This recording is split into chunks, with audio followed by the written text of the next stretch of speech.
आचरण का सेवन करते हैं तथा सम्यक ज्ञान से यथार्थ वस्तु को जानते हैं और सम्यक दर्शन से अपने स्वरूप को देखते हैं, इस प्रकार शुद्ध सम्यक जिनके पाया जाता है ऐसी निर्दंत संयम स्वरूप प्रतिमा मुनिराज है, वह वंदन करने योग्य है। सम्यक दर्शन की परिभाषा ज्ञान की, चारित्र की, शुद्ध आचरण में वीतराग भाव का सेवन करते हैं।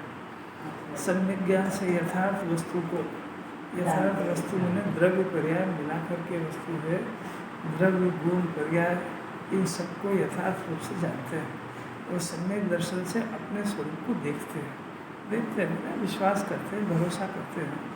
इस प्रकार शुद्ध सम्यक जिनके पाया जाता है, ऐसा सम्यक दर्शन ज्ञान और चारित्र जिनके पाया जाता है, वे ही उसके बाद में फिर निर्ग्रंथ संयम स्वरूप प्रतिमा, निर्ग्रंथ दशा हो, क्योंकि सम्यक दर्शन ज्ञान तो चौथे पांचों गुण स्थान में भी हो जाता है, तो संयम दशा जो है मुनिराज की होती है।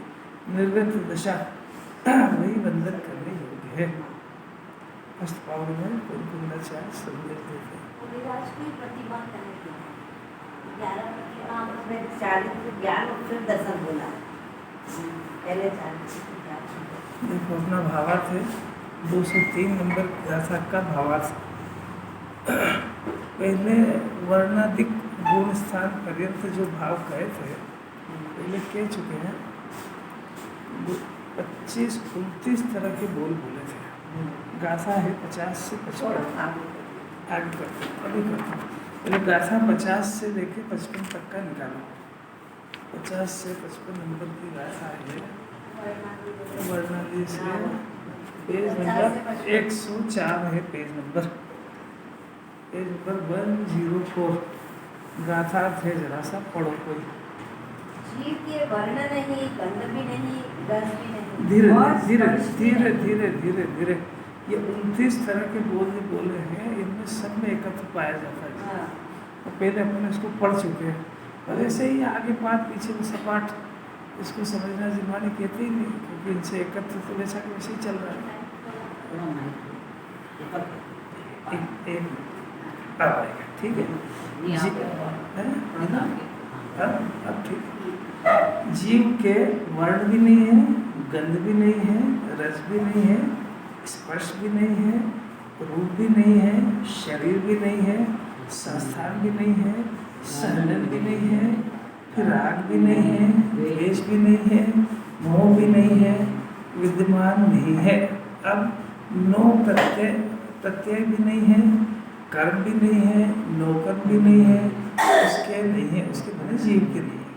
अब जीव के वर्ग नहीं है, नहीं है, स्पर्धक नहीं है, आध्यात्मिक स्थान भी नहीं है, अनुवाद स्थान भी नहीं है, जीव के कोई योग स्थान भी नहीं है, बंध स्थान भी नहीं है, उदय स्थान भी नहीं है, मार्गना स्थान भी नहीं है, जीव के स्थिति बंधन भी नहीं है, संक्लेश स्थान भी नहीं है, विशुद्धि स्थान भी नहीं है, संयम स्थान भी नहीं है, और जीव के जीव स्थान गुण स्थान आदि भी नहीं है, अथवा गुण स्थान भी नहीं है, क्योंकि ये सब उद्गल द्रव्य के परिणाम है।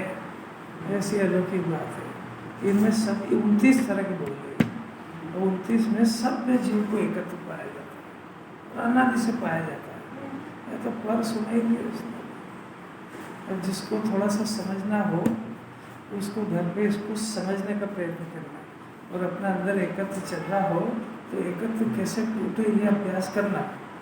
पहले तो क्षयक्षम ज्ञान बढ़ाना हो तो भी पढ़ना इसको, तो उसको पता लगेगा, और समझना हो तो एक एक को समझने की इसकी टीका के अंदर बहुत इसका खुलासा है। कोई डबल पढ़ने से पुनरुक्ति दोष नहीं लगता है। गुरुदेव ने 19 बार तो सभा में ही पढ़ा है, वो लाखों बार खुद के अकेले के चिंतन में पढ़ा है। तो ये नहीं सोचना कि हमने तो पढ़ लिया, क्या करना उसको पढ़ के, पढ़ना है इसको। इसमें एक एक में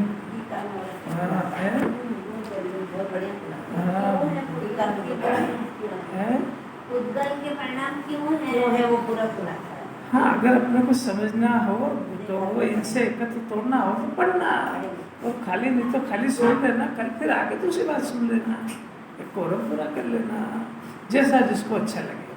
अब भावार्थ में कहते हैं, हाँ भाई समझ बात, इसमें से जब तक इसमें से निकाल नहीं पाए। अब देखो ये जिनवाणी कह रही ना कि ये सब पर है, अब इसको स्व दिख रहा है, तो कब तक पढ़ना कि जब तक उसको इनसे एकत्र नहीं टूटे तब तक पढ़ना।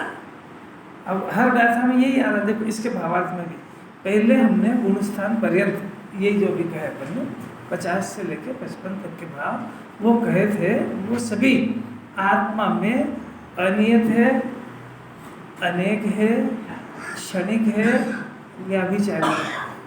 कितने जो भी कहे 29 तरह के बोल वो कैसे हैं? नंबर 1 अनियत है, अनियत है मैंने बदलने वाले, एक जैसे रहने वाले। दूसरा अनेक है, कितने तरह के सब। तीसरा क्षणिक है, नाश हो जाएंगे, गुणस्थान में कोई थोड़े रहेंगे जीव के, यही संयम थोड़े रहेगा जीव को, यही पंच परमेष्टि मिले थोड़े रहेंगे, इसके बाद सारे क्षणिक है। फिर व्याभिचारी भाव, मैंने आत्मा को छोड़ करके पैदा होने वाले परिणाम है। फिर अब इसके पैरेलल में जिसकी जीव को श्रद्धा कराना है, जिसका जीव को परिचय कराना है, जिससे आज तक जीव अनजान है, वो कैसा है? वो त्रिकाली आत्मा सदा स्थिर है, सदा विद्यमान है। रात में के दिन में कि 24 घंटे आत्मा का क्या काम है कि आत्मा का काम अब दर्शन देना है। किसको? कि जो प्राप्त करे उसको। तो अभी तक आपको प्राप्त नहीं करना कि हाँ नहीं करना उसको। क्यों? क्योंकि दर्शन दे मैंने देखे, तो अब इस जीव को परद्रव्य को देखने से फुर्सत नहीं है, तो आत्मा को काहे के लिए देखे? गोदा जी प्रश्न समझ में आया? प्रश्न तो होना चाहिए ना कि हमने आज तक अपनी आत्मा को क्यों नहीं देखा? इसलिए नहीं देखा कि आत्मा को देखने की गरज नहीं है इसको। आत्मा को देखने से सम्यक दर्शन ज्ञान चारित्र उत्पन्न होता है, मोक्ष का मार्ग उत्पन्न होता है, मोक्ष के मार्ग में लगता है, ऐसा इसको भरोसा नहीं है। और ये जीव इसको समझ करके अरंचित बन जाएगा, ऐसा भरोसा नहीं उसको।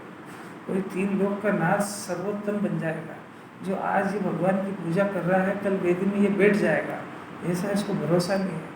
अगर ऐसा भरोसा हो तो इस आत्मा को देखने का अभ्यास करेगा। समझ में आया? आत्मा को क्यों नहीं देखना चाहता है? तो उसको नंबर 1 पर को देखने से फुर्सत ही नहीं उसको, उसका महत्व ही नहीं मालूम है। तो जिनवानी इसी को कहते हैं कि अपने शुद्धात्मा का महत्व देखो। अपने पास जो चिंतामणि रत्न है, चिंतामणि रत्न जो जगत में चिंतामणि कहते हैं ना, उसके पास तो आप मांगोगे तो मिलेगा। वो कल्प वृक्ष होता है ना, तो आप उसके नीचे खड़े हो और फिर उससे मांगो तब देगा। और आत्मा धर्म बिन जांचे बिन चिंती में धर्म सकल सुख दे। धर्म स्वरूपी आत्मा है, इससे आपको मांगना नहीं पड़ेगा। आप तो सिर्फ इसकी तरफ देखो तो ये सम्यक रूपी रत्न देता है। कैसे इसको समझ में आया? कैसे? हाँ, श्रद्धा करना। क्योंकि आत्मा कैसे देखेंगे? ज्ञान से देखेंगे। तो ज्ञान से देखने का अर्थ कि ज्ञान में पहले तो डिसीजन कराएंगे कि ये ज्ञान जो राग को देख रहा है ना, राग दिख रहा है, शरीर दिख रहा है कि नहीं दिख रहा है? तो अभी दिख रहा है ना, तो देखने के साथ खाली देखते ही नहीं है, बल्कि ये मैं हूँ ऐसा श्रद्धान भी करता है। बात समझ आई क्या? शरीर और राग वो कौन देख रहा है? कि ज्ञान देख रहा है। तो ज्ञान खाली देखते ही नहीं है, इनको देख करके ये मैं हूँ ऐसा श्रद्धान भी करता है। ये श्रद्धान उल्टा है, झूठा है, विपरीत है ना? अब जिनवानी के पास आया और कभी इसको एक बात पता लगे और ये ऐसा समझ ले, गांठ बांध ले, जैसे गांठ बांध लेता है ना, अब इसकी शक्ल नहीं देखूंगा, इसे घर नहीं जाऊंगा, ऐसे गांठ बांध लेता है। ऐसा ये गांठ बांध ले, इस जन्म में मेरे को मेरा शुद्धात्मा देखना है, मेरे को कोई दुनिया की चीज़ों से कोई मतलब नहीं है, बहुत देख लिया आज तक। ऐसी गांठ बांध ले एक बार मेरे ऊपर, और फिर आत्मा को देखने का प्रयत्न करें। तो कौन बताएगा? कि जो जानता वही बताएगा। तो पंच परमेष्टि के अलावा तो कोई जानता नहीं है इसको। तो वो बताएंगे कि भाई देखने का तेरे को अकल तो है, देख रहा है ना, शरीर को देख रहा है, आँख को देख रहा है, तो तेरे को अपना मानने की भी अकल है कि उनको देख करके अपना मान लेता है तुरंत। अब इसको देखना तो है इसका, पर ये मिथ्या है देखना। अब जिनवानी तर्क देगी कि भाई देखो तो जिसको देख रहा है ना वो क्षणिक है, संयोगी है, नाशवान है, देह भी नाशवान है, संयोग भी नाशवान है, और आगादी का परिणाम में दुखमय है। इसको देखने से फिर क्या फायदा होगा आज तक? तो एक बार जिनवानी के कहने से अपने शुद्धात्मा को देख, इस ज्ञान को ये ज्ञेयों की तरफ जो सन्मुख है तो ज्ञेयों से विमुख कर दे और आत्मा के सन्मुख कर। ये अभ्यास चाहिए, सुनने से थोड़ी होता है। अब ये अभ्यास कराएंगे, बार बार कराएंगे। अब कितना पुरुषार्थ है, जो दिख रहा है वो मैं नहीं हूँ, जो देख रहा है वो मैं हूँ। आया बात समझ? जो दिख रहा है उसका इनकार करो, जो देखने वाला है उसकी हाँ पढ़ो। अभी एक दिन का काम थोड़ी है, क्योंकि जो दिख रहा है उसमें मगन हो गया वो, उसमें अपना मान के डूब गया वो, उसको 29 तरह में बांट दिया उसको। इसका नाम भेद ज्ञान है। बार बार अभ्यास करो, अभ्यास करने पर जिस दिन ये सफल हो जाएगा और ये मैं बना, मैंने अपने ज्ञान के अंदर अपने शुद्धात्मा को स्वीकृत कर लेगा, उसका भरोसा कर लेगा, और जैसा उनको अपना मान रहा है ना, ऐसा इस ज्ञान को ये जो देखने वाला है ये मैं हूँ। अभी क्या कह रहा था इतने दिनों से, जो दिख रहा है ये मैं हूँ, ये मेरे है। जो दिखा वो शरीर दिखा मैं भी और मेरा भी है, राग दिखा मैं भी और मेरा भी, घर कुटुंब परिवार पत्नी बच्चे दिखे वहाँ मैं हूँ ये नहीं कहता, समझदार है, ये मेरे कहता है ना, ऐसा कहता नहीं, खाली मानता भी ऐसा। तो ये उसका बोलना मानना सब मिथ्या है, झूठा है। और कौन कहे दुनिया के अंदर ये बात, इसको परपद में अपना पद मान के मगन होके और बेसुध बेभान कर्म बनते हैं उसको, कोई छेड़े ही कौन उसको, गहरी निद्रा में सोया हुआ नो मिथ्यात्व छाए रहो अनादि से, जिन्होंने की स्थिति में मिथ्यात्म छाए रहो, उस आत्मा को स्व पर क्या है कोई सूझ नहीं, बस जो संयोग मिला उसको अपना मान के डूब गया। मैंने ज्ञान दूसरा विषय पे सोचने को तैयार नहीं, इतना मगन हो गया। कौन तो कहे कि जो संयोग मिलते हैं ये कर्म के उदयाधीन मिलते हैं, मत इसमें ज़्यादा माथा लगा, और ये मिलने पर भी भिन्न है और पराए हैं, इसमें सुख भी नहीं होगा, तो इसने पूरी जिंदगी वहाँ लगा दी। अब अभी तक तो मैंने ऐसे ही सुना था कि भाई अपने परिवार में लड़कों को पढ़ाना है तो फॉरेन जाते हैं, अमेरिका जाते हैं, वहाँ इंडिया में पढ़े हो तो सब ठीक है, बाहर जाते हैं तो लड़कों को भेजते हैं। अब मैंने तो सुना कि लड़कियों को भी भेज देते अकेले।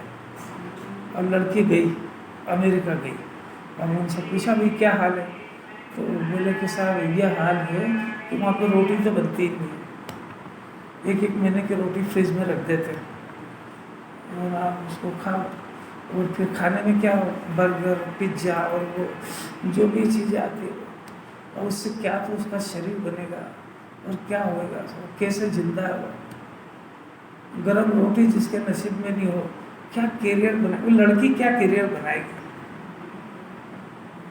पर अभी बुद्धिहीन हो गया, समझ ही नहीं आ रही उसको, क्या कैरियर बनाएगी। 10 लाख के 20 लाख कमा लेगी, झाड़ू और पोछा तो करना ही पड़ेगा घर का। अरे तो कम खा लेना, उसमें क्या है। और ये जिसको गरम रोटी नसीब नहीं है, जो यहाँ पे बिल्कुल साफ शुद्ध जैन कुल में पैदा हुआ, बढ़िया भोजन करता था, वो छोड़ के वहाँ गया, भाई अपने सारे पुण्य को बेचने का, इससे और क्या कहें, मत ही खराब हो गई। कितनी उत्तम कुल जैन कुल, कितनी मुश्किल से मनुष्य पर्याय मिली उसको। ये तो आचार्यों को पता है कि कितनी मुश्किल से मिली, इसको उसको तो पता ही नहीं ना, तो बेहोश है, तो वैल्यू मनुष्य पर्याय की वैल्यू नहीं है। इसमें ये तो कब सुनेगा वो कि इसी पर्याय में भगवान बन सकते हैं, भगवान नहीं बन सकते, भगवान बनने का बीज डाल सकते हैं, और इसी पर्याय के अंदर, मैंने इसी जैन कुल के अंदर स्त्री पर्याय को छेद करके कभी स्त्री नहीं बने ऐसा बीजारोपण कर सकता है। तुमको अभी तक स्त्री पर्याय में क्या क्या दुख है कोई कहने की बात है? टोडरमल जी ने लिखा है जो भोगता वो नहीं समझता है तो तुम्हारे कहने से क्या समझेगा वो? कितनी पराधीनता है। अगर जैन कुल में आया है ना और जिन्हें परमात्मा के दर्शन पूजन करता है, ग्रंथ पढ़ता है, तो उसको तो आज ही प्रतिज्ञा करना चाहिए, ये प्रभु मेरे को आप ऐसा काम बताओ कि भविष्य में मेरे को स्त्री पर्याय मिले ही नहीं। स्त्री पर्याय का अर्थ खाली मनुष्य में नहीं है, गाय भैंस तिरंज भी स्त्री नहीं होती है, वो स्त्रीलिंग पुल्लिंग, तो वहाँ भी यही क्लेश है। कैसे समझे बात? ये सुनने के लिए कान मिला है इसको, और ये सुन के अगर कुछ भी अंदर परिवर्तन नहीं होता है तो मनुष्य बड़े हार जाएगा। कोई दम नहीं है उसमें। तेरे पूजा पाठ से भगवान प्रभावित होने वाले देव नहीं है। इस जन्म में क्या संकल्प करना चाहिए है? तो क्या करें उसके लिए? हाँ क्या करें? क्या पूछा? ये ऐसा देखो कितना गजब है। पहले दुख लगे फिर भगवान से बात करें, मुमुक्षु सब समझ जाएगा इशारे में कि स्त्री पर्याय को छेदने का कारण सम्यक दर्शन है। तो सम्यक दर्शन हो जाएगा तो फिर भविष्य में स्त्री भी नहीं बनेगा, नरक में भी नहीं जाएगा, तिरंज। अरे ये काम करने में कितनी गतियों से बच गया है। अब वो भी कठिन लगता है इसका, पर मैं आत्मा हूँ ऐसा समझना कठिन लग रहा है। तो रोएगा तो आंसू पूछने वाला कोई नहीं मिलेगा, अंदर मुंह ढक के रोएगा अकेले में घर में, कोई रास्ता नहीं है दुनिया के अंदर। और सुख स्वभावी आत्मा ऐसे दुख में डूबा हुआ है, कौन बताए इसको? कौन किसके ऊपर दया करे? आप अपने ऊपर करो, अपने जीव के ऊपर दया करो कि ये तिरंज में रिकेंद्र देवेंद्र में नहीं चला जाए। ये ऐसे भगवान कहने वाले ऐसे कुंकुंदाचार मिलेंगे नहीं कि जिसको इसको भी भगवान कहेंगे और इसको साक्षात भगवान बनने की मेथड भी बताएंगे। दुनिया में तो अनेक बेवकूफ, अकल नहीं है, स्त्री है, पुरुष है, देख के नहीं चलता, तो कैसा कैसा उसको बोलते हैं, उसको सब अच्छा लगता है उसको।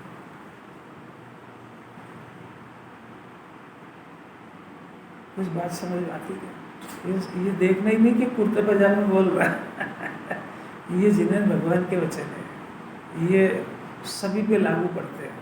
मुनिराज योगिंद्र देव मुनिराज तो कहते हैं कि 4 गति दुख ते डरे योगिंद्र मुनिराज।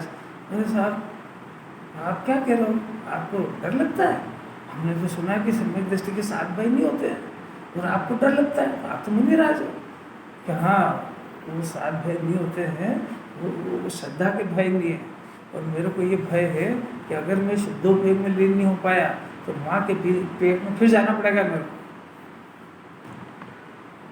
9 महीने का दुख मैंने भोग लिया बहुत, अब मेरे को वापस से 9 महीने माँ के पेट में उल्टा नहीं लटकना पड़े, ये मेरे को भय लगता है।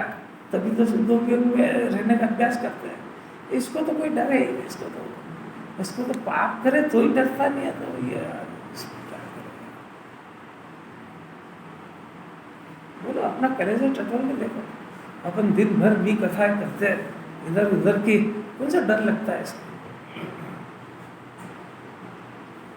अपना कलेजा टटोलो, जरा ईमानदारी से पढ़ो जैन दर्शन। अभी गए थे वहाँ पे, पंडित जी गए थे ना वहाँ पे, कहाँ गए?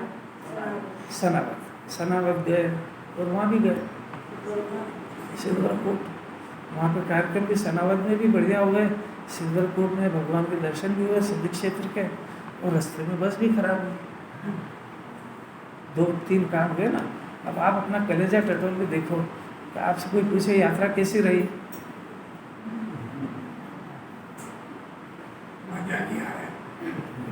क्या कष्ट रहा? अरे बस पूछो ही मत, आज के बाद इनके साथ जाएंगे ही नहीं। तो उसको न तो सनावत के कार्यक्रम की महत्ता है, न भगवान के 3 लोग तेरे इस उदय के लिए कोई बस वाला जवाबदार है कि ड्राइवर जवाबदार है कि आयोजक जवाबदार है? वो जो अच्छा हुआ वो दिखता ही नहीं है उसको कि कितनी मुश्किल से सिद्ध क्षेत्र के दर्शन हुए, वो कितना अलौकिक काम हुआ, और ये तो हो नहीं था। अब टटोल के देखो आप, आपका वजन किधर जाता है? अब जो गए वही बताएंगे, कल्पना पंडित बताएगी। आप तो अपनी बात करो सीधी, आपके तो नहीं जाने की योग्यता थी। जो गए उनसे पूछ रहे हैं, जो गए हैं उनसे पूछ रहे हैं कि आपका वजन किधर है, पंडित जी बताएंगे। देखो नहीं है ना। यात्रा तो बहुत शानदार हुई। हाँ। आगे का उदय ऐसा था कि वो होने के बाद गाड़ी खराब हुई। अगर पहले काम होता मैंने ये नहीं पूछा है, मैंने पूछा कि आपके ज्ञान में वजन किधर जा रहा है ये बताओ। अच्छा, टीपा हुआ जवाब तो खैर सही होता ही है। बहुत अच्छे लग रहे हैं। अरे भाई वो तो होना ही था। अगर उस वो वही तो तुम्हारी परीक्षा की घड़ी थी कि उस उदय के अंदर अगर परिणाम खराब कर लिए तो सारा तत्व तो धोके रख दिया था। कि वही तो परीक्षा की घड़ी थी कि उस समय में केवली ने देखा वैसा हुआ था, हमारा आशा था कि उदय था, कोई टाल नहीं सकता था। वो जब जाने का काल होगा तब जाएगी। ऐसी क्षमता रख के जितने परिणाम में जिसने जितनी निराकुरता, आप तो अपनी बात करो, अरे यही तो परीक्षा की घड़ी है। ये करी तो बहुत अच्छा है, यही तो जिनवाणी सिखाई रही है। क्षमता रखी भी रखी और जितना स्वाध्यायी थे तब करीब सब लोग यही बात कर अरे कर नहीं सकते। ये जो ये आवाज है ना, ये तत्व ज्ञान के अभ्यास की आवाज है। ये तो जिनवाणी कराना चाहती है। ऐसे पूरी जिंदगी में बहुत सारे उदय आएंगे। ये नहीं कह रहे कि आपने बस वालों को कुछ बोल रहे थे, हम बहुत अपना काम कर रहा था। बस उसको इतना लंबा मत। बात ये है कि ये बीज रोपण के लिए जिनवाणी मिली है, क्योंकि ये परिस्थितियों के अंदर वो तात्विक डिसीजन करे, आकुलित भी नहीं हो, किसी के ऊपर दोषारोपण भी नहीं करे। यही तो सिखा रहा है पूरी जिंदगी। क्योंकि इस उदय के लिए कौन जवाबदार है? अरे भगवान भी नहीं है, ड्राइवर भी, अरे कौन है इसके लिए? अपना अपना उदय है, इसको जरा क्षमता से सहन कर लो।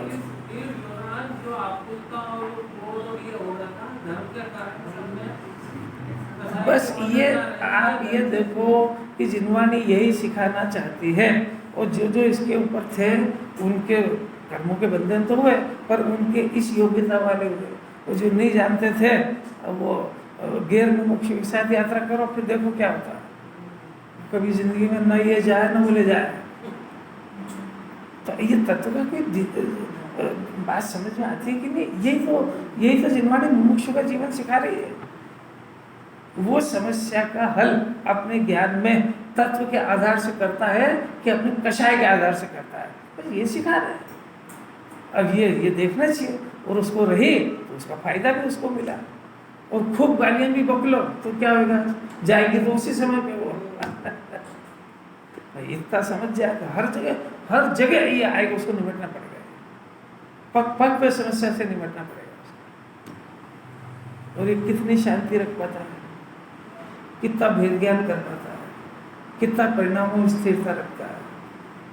ये उसके ऊपर दोषारोपण भी कर सकता है और उसको सहानुभूति भी जता सकता है कि शांति से करो, जब जाने का आएगा तुम क्या करोगे उसमें, ये भी बोल सकता है। बोल सकता है ना, भाव कर सकता है। तो एग्जाम्पल है यार, क्योंकि इसको जो है, जो परिचित है ना रात दिन, उसके दृष्टांत देना पड़ते हैं, तब इसको प्रैक्टिकल समझ में आती है। 24 घंटे निपटना पड़ेगा उसको। अब देखो व्याभिचार भाव इसके पैरेलल में आत्मा स्थायी है यानी सदा विद्यमान है, और ये सब भाव अस्थायी। इसलिए प्रश्न क्या चल रहा है कि हमारा पद कौन सा है? इसलिए वे आत्मा का स्थान नहीं है। 29 तरह के बोल, ये आत्मा का स्थान नहीं है और नहीं हो सकते, यानी वे आत्मा के पद। अपद में पड़ा हुआ इस बात की खुलासा चल रही है।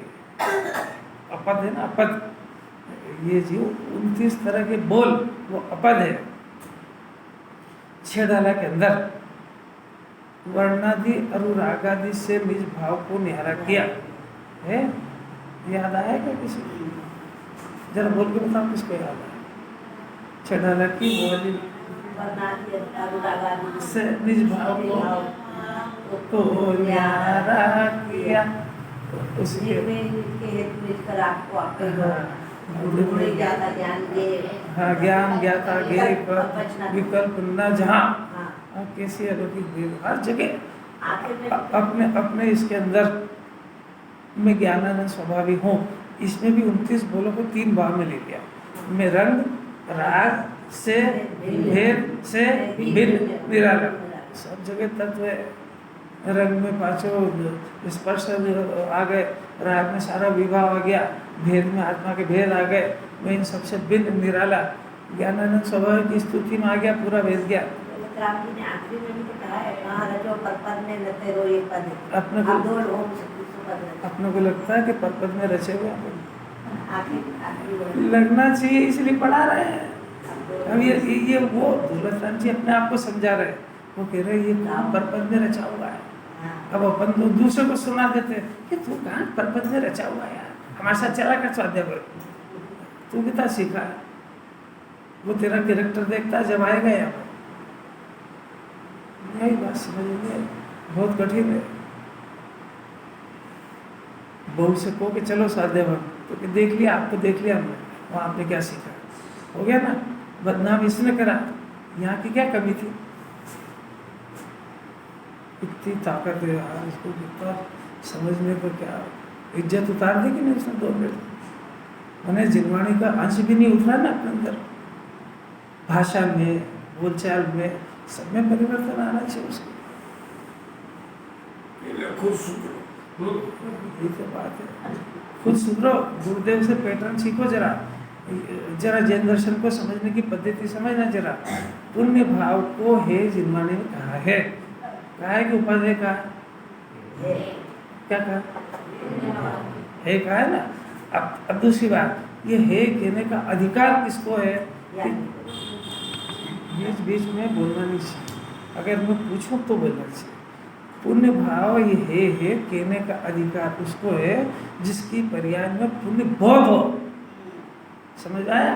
पुण्य के ठिकाने नहीं है, और पुण्य को है कह रहा है वो निश्चयवासी हो। बात समझ में आई क्या। ज्ञानी के पुण्य बहुत होता है और आत्मा का आश्रय लेते हैं, और फिर पुण्य को है जानते भी हैं, और कोई पूछे तो कहते भी है। इसके अंदर पुण्य का आता पता है नहीं, और जिनवाणी को टीप के कहने लगा पुण्य है, तो है तो तेरे अंदर पाप उपाध्याय चल रहा है। बात समझ में आ रही क्या। ये पद जितने भी गिना है ना, ये पद है, ये उसके मुंह से शोभते हैं जिसके पास धन और वो धूल देखता है, जिसके पास है ही नहीं वो तो कलपता है अंदर। ये बात समझ में आ रही है। भाषा वर्णा जो अपन बोलते हैं घरों के अंदर, बहुत मीठी हो, और उसके बाद वह कि भाषा वर्णा है तो शोभती बात। तो अपने मुंह से कर्कश वचन निकलते हो और कहता मीठी भाषा है, और तेरे मुंह से शोभती ही नहीं है। बात समझ में आ रही क्या। नहीं आई तो सर। अरे अद्भुत बात है। जिनवाणी को टीप के बोलना मत सीखो, उसका व्यवहार सीखो जरा। व्रत तब उपवास करते हैं, 28 मूल गुण पालते हैं, और उसके बाद उसको है कहते हैं, और ये 28 मूल गुण का आता पता है ही नहीं। तो है तो फालतू क्या कर रही है। अच्छा तो तेरा क्या दुकान चला रहा है, ये उपाय है।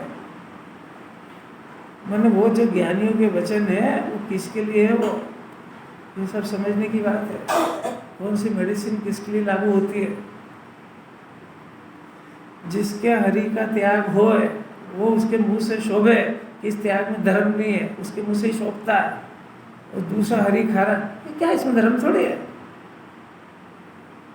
शोभती नहीं बात। शास्त्र खूब पढ़ता हो 8-8 घंटे, और फिर कहे कि शास्त्र से ज्ञान नहीं होता है तो शोभती है। टीवी देखता हो, अखबार पढ़ता हो, और कोई पूछे शास्त्र पढ़ा करो, इससे ज्ञान थोड़ी होता है, तुमने सीखा नहीं वहाँ पर। रोज स्वाध्याय में क्या सिखाते हो, तेरे को तमीज नहीं सुनने की।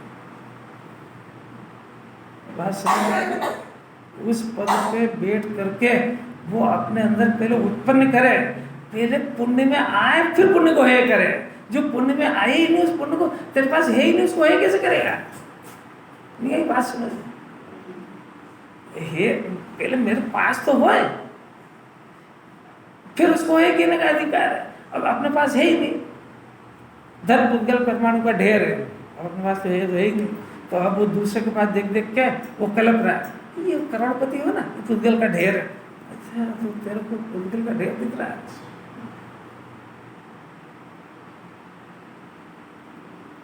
बहुत अद्भुत है जैन दर्शन को व्यवस्थित सुनना चाहिए, कौन सी बात किसके लिए कहाँ लागू पड़ती है। ये मुंह नहीं खोल लेना चाहे जैसा, तुम्हारे मुंह से है शोभता नहीं है, तुमको है का अर्थ ही नहीं पता है का अर्थ है कि छोड़ दे, वो नहीं है, आश्रय लेने योग्य नहीं है। हित मित प्रिय वचन मुनिराज बोलते हैं भाषा समिति में, बात समझ में आई क्या? उसके बाद वो कहते हैं कि जीव नहीं बोलता और मानते हैं, तो बात शोभती है। बात समझ में आई? वो इसके ना हित मित प्रिय वचन है, कठोर कर्कश वाणी है, और फिर बोला तो क्या है, पुद्गल की पर्याय में बोलता थोड़ी निकल गई है। एक तरह को जैन दर्शन समझ में नहीं आ रहा है।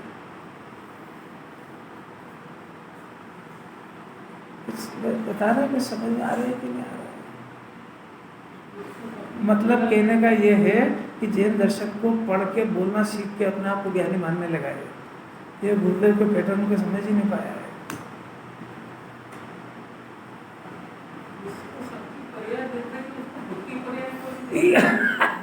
यही बहिरात्मा का चिन्ह है, यही बहिरात्मा का चिन्ह है कि वो सबके देख लेता है और वो अपने बारे में।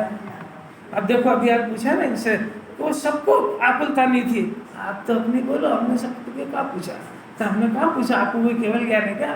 वो अंदर ही अंदर कौन कितने परिणाम बिगाड़ रहा है, आप कहाँ से दिख गए आपको? क्योंकि तुम अपने को देखने में एंगेज थे ही नहीं। क्या जरूरत थी तुमको देखने की? और वो देखेगा। बहिरात्मा कहते हैं उसको। बहिरात्मा अरहंत भगवान को भी बाहर से देखता है। समोसरण है, महामंडल है, सब उसके अंदर पूरा 12 सभा लगी है, इतने पुरुष बैठे, इतने स्त्री बैठे, सब बाहर से ही वर्णन करेगा। उनके इतने अतिशय है, इतने देवव्रत है, इतने वो है। आप अनंत चतुष्टय है उनके केवल 4। उसके बारे में क्या जानते हो कि वही तो नहीं दिखता है, कि तू वही तो नहीं देखता है, बाकी को अनंत कहते ही नहीं है। यही भाषा समंत भद्राचार्य ने एक स्तुति की रचना करी है, देवागम स्तोत्र। उसमें उन्होंने लिखा कि हे प्रभु, इसमें क्या विशेषता है? ये छत्र लगा लेना, ये समोसरण का, ये तो देवव्रत है, देव कर लेता है। इसमें हम इसलिए आपको अनंत नहीं मानते, हम तो इसलिए मानते हैं कि आपका अनंत चतुष्टय प्रकट हो गया। वो दुनिया में किसी देव के पास दिखा नहीं है। आपके पास ऐसा ज्ञान है जो वर्तमान भूत भविष्य को तीनों को एक काल में जान लेता है, इसलिए मैं आपको नमस्कार करता हूँ। ये बाहर के वैभव से मैं नहीं करता हूँ। बाहर का भी यद्यपि उनके जो है 3 लोक में किसी देव के नहीं पाया जाएगा, पाया भी नहीं जाएगा, पाया भी नहीं जा सकता है, क्योंकि इतना पुण्य का उदय उनका ही है। पर फिर भी वो अनंत नहीं है, वो अनंत के नहीं कहे जाते। ये कैसे समझना उसको? अब ये बाहर से देखता है, पूछा ना बाहर से, तो बाहर ही बाहर देखता है, समोसरण ऐसा बढ़िया है और ये है वो है वो है, हर पर वो भगवान है ही नहीं, क्षण के नाशवान अनंत चतुष्टय ऐसा ज्ञान।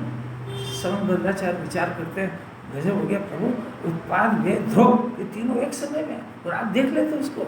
चलो मेरे को एक बात समझ में आ गई थोड़ी थोड़ी बुद्धि से कि आप जो है वर्तमान की तो सब पर्याय प्रकट होगी, उसको जान लेते हो, वो भी कोई बात नहीं। पर आप भूत की पर्याय जो उत्पन्न हो गई है, नष्ट हो गई है, आप उसको भी जान लेते हो, तो उसकी सत्ता थी ना। पर आपके पास ऐसा ज्ञान है कि जो पर्याय वो उत्पन्न हुई नहीं, उसको आप वर्तमान बस जान लेते हो। मैं इसलिए आपकी पूजा करता हूँ, क्योंकि ये किसी देव में नहीं पाया जाता है। पढ़ो तो सही, देवागम स्त्रोत समंत भद्राचार्य ने लिखी है। भगवान को इसलिए मानते हैं कि प्रभु क्या गजब है। अब अपन का ही पूजा करते हैं, समोसरण है, भामंडल है, ये है वो है, वो ही नहीं देखते इसको। देखते भगवान कभी समोसरण को, भामंडल को और ये 12 सभा को देखते क्या? कितने कितने गणधर है, कितने वो है, कितने लोग सुनने आए, वो देखते क्या भगवान? समोसरण में किसको देख रहे हैं भगवान? अपने आप को, अपन किसको देख रहे हैं? गजब हो गया। यहाँ भगवान को देखने से कोई लाभ नहीं है, तो पर को देखने से, छोरे छोरे के मुंह देखने से क्या लाभ है? कितनी कठिन पड़ती है। संजय जी कठिन लग रही है कि ये बातें मत करो, आप तो इसको पढ़ के पूरा करो जल्दी फटाफट। लोग करते थे, अभी करते थे। देखो आत्मा का स्थान नहीं है, आत्मा के पद नहीं है। अब फिर हमारा क्या है? यह स्व संवेदन रूप ज्ञान, ये नियत है। स्व संवेदन रूप ज्ञान, ज्ञान बने आत्मा। स्व संवेदन रूप, स्व संवेदन, ये संवेदन है पर्याय, और आत्मा स्व संवेदन रूप है, द्रव्य ज्ञान, उसको आत्मा कहते हैं। ये नियत है, ये सम्यक दर्शन का विषय है। नियत है, देखो स्व संवेदन रूप ज्ञान है, वह नंबर 1 नियत है, नंबर 2 एक है, नंबर 3 नित्य है, नंबर 4 अव्याभिचारी है। कितने विशेषण? भूपेन जी विशेषण किसके? किसके आत्मा? तो मेरे और आत्मा का भेद काय को इतने दूर क्यों कर दिया? मेरा शरीर और मैं शरीर हूँ, दो में कोई अंतर है? मेरे में थोड़ा सा दूरी है। मेरी पत्नी तो दूर हो गई ना, मेरा घर तो थोड़ा दूर हो गया कि नहीं? और मैं, तो ये मेरे आत्मा में तो फिर दूर चला गया। मैं नित्य हूँ, मैं स्व संवेदन रूप हूँ, स्व संवेदन ज्ञान स्वरूप रूप हूँ। यानी ये जो राग का संवेदन है ना, तो राग का संवेदन ये मेरा स्वभाव नहीं है। स्व संवेदन रूप होने से ज्ञान को भोगना ये मेरा स्वभाव है। दोस्त तो सिखा रहा है राग करना। मेरा जन्म राग करने के लिए हुआ कि राग का नाश करने के लिए हुआ? जैन कुल के अंदर एक बार आवाज तो लगाओ। सुबह से उठ के क्या करते हो? दिन भर योजना बनाता है, ये इच्छा की पूर्ति करो, ये करो, ये करो। जब मान जा ये वीतरागी मार्ग है, इसमें 24 घंटे ये निर्ग्रंथों की आवाज़ आना चाहिए। निर्ग्रंथों का मार्ग हमको प्राणों से प्यारा, और निर्ग्रंथ होने की बात करो तो पसीना आ जाए। भजन कितना प्यारा है, बोलो जरा एक बार लाइन तो बोलो। निर्ग्रंथों का मार्ग, निर्ग्रंथों का मार्ग हमको प्राणों से, अब ये प्राणों से प्यारा है ना निर्ग्रंथों का मार्ग। तो अब ये प्राणों से प्यारा है। अब निर्ग्रंथों ने वो राग से ग्रंथि करके राग का नाश कर दिया बहुत सारा। तो अब उनका मार्ग हमको प्यारा है, तो हम सुबह उठते से ही राग का नाश करने की योजना बनाते हैं कि राग का पोषण करने की बनाते हैं? तो तुमको पता भी है तुम बोलते क्या और करते क्या? अभी तक तो जगत की मायाचारी ढूंढते थे कि वो बोलते क्या करते क्या, और तू क्या बोलता और क्या करता है? उस जगत की मायाचारी में कोई दम नहीं है। वो तो कई बार छोड़ दी इसने, जब भी तो द्रविलिंगी बना वो। पर ये मायाचारी समझ ही नहीं पाया कि मेरा जन्म राग की पूर्ति के लिए हुआ है कि राग का नाश करने के लिए। अरे एक बार अगर अंदर से आवाज़ आ जाएगी ना, तो जैन धर्म में एंट्री हो जाएगी उसकी। गुरुदेव का शिष्य जब कहलाएगा, जब उन्होंने जो काम किया वो ये काम ये करे। तो उनकी जय जयकार करने से कुछ नहीं होता, तो भगवान की जय जयकार करने से ही नहीं हो रहा है।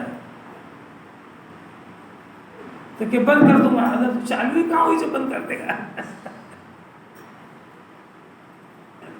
वही बात है ना कि बंद कर दूंगा। तो चालू ही जब होती है जब उनके पथ पे चल चुके हैं।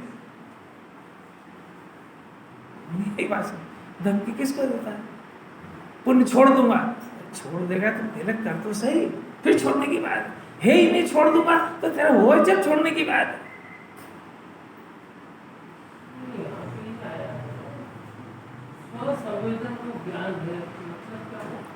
ये तो बताया, इसके अंदर आत्मा के अंदर वेदन होता है, यानी उसका भोग होता है। वो तो अभी अनादि से राग का भोग कर रहा है। ये आकुलता होती है कि नहीं, दुख होता है कि नहीं, झुंझलाहट होती है कि नहीं होती है, ये आत्मा का भोग कर रहा है। तो दुख का भोग कर रहा है, तो तो उसका कह रहा है मैं स्व संवेदन रूप मैं हूँ।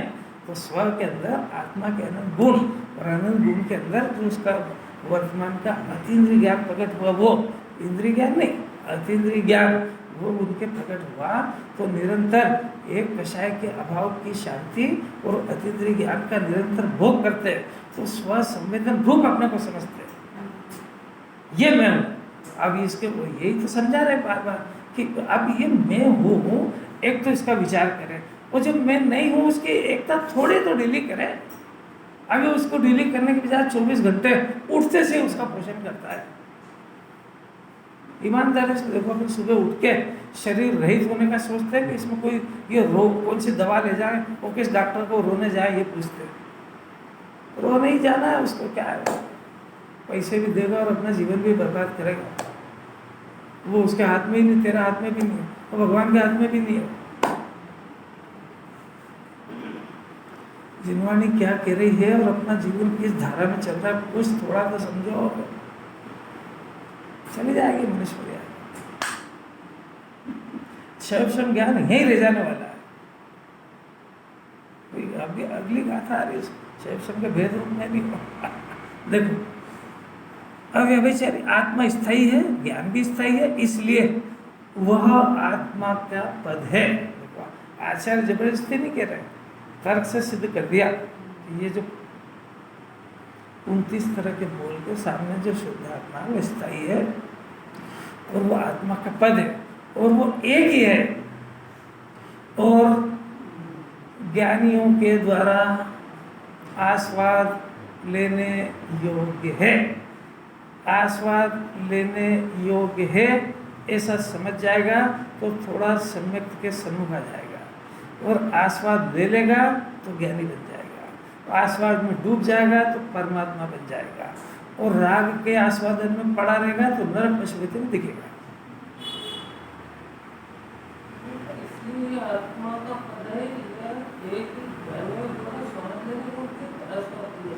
अब भी हाल इतनी देर से क्या समझा है, मतलब बिल्कुल ही ध्यान से नहीं सुनते। ज्ञानियों के द्वारा आस्वाद लेने योग्य है।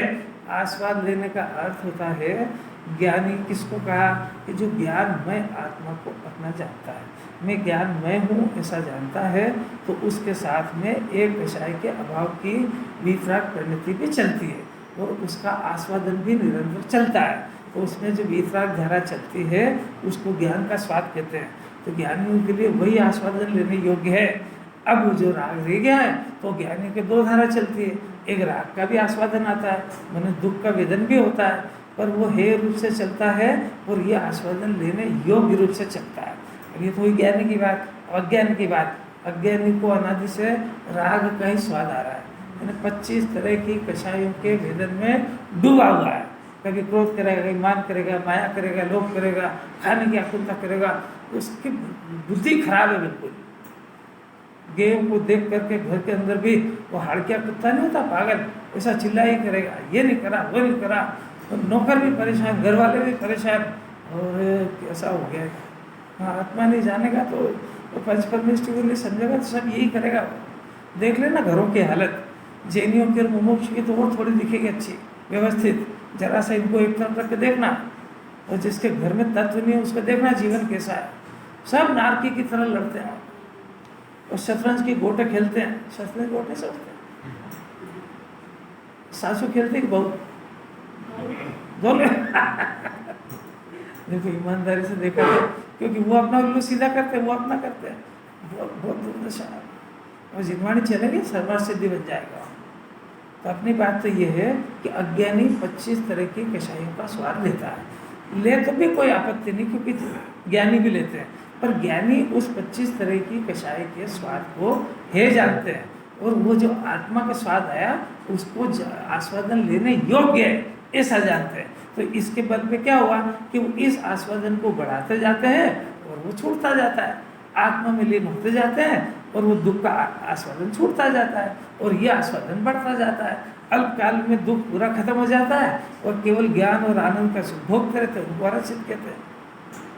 अज्ञानी 25 तरह की कषाय के अलावा कुछ भी नहीं करता, कुछ तो वो क्या करेगा, और उसके बाद ये क्या करेगा, जो आम नहीं खाता है वो आम अच्छा है, ऐसे राग का जहर पीता है। आम हमको तो रूपी आत्मा रूपी पदार्थ को स्पर्श नहीं करता है। वो 25 तरह की कषायों का भोग करता है, और करे उसमें भी जिन्होंने को आपत्ति नहीं, बार बार तो कह रहे हैं, पर उसको करने योग्य उपादेय जानता है। इसमें आपत्ति है कि वो ज्ञान रस वीतराग रस को भोगना वो है हो गया अपने आप, है क्या हो गया, उत्पन्न ही नहीं हुआ उसमें। आचार्य का तो तृप्ति नहीं हुई तो कह रहे हैं देखो मैं फिर से एक श्लोक कहूंगा, अपनी हो गई इसलिए अपन बंद करते हैं इसको।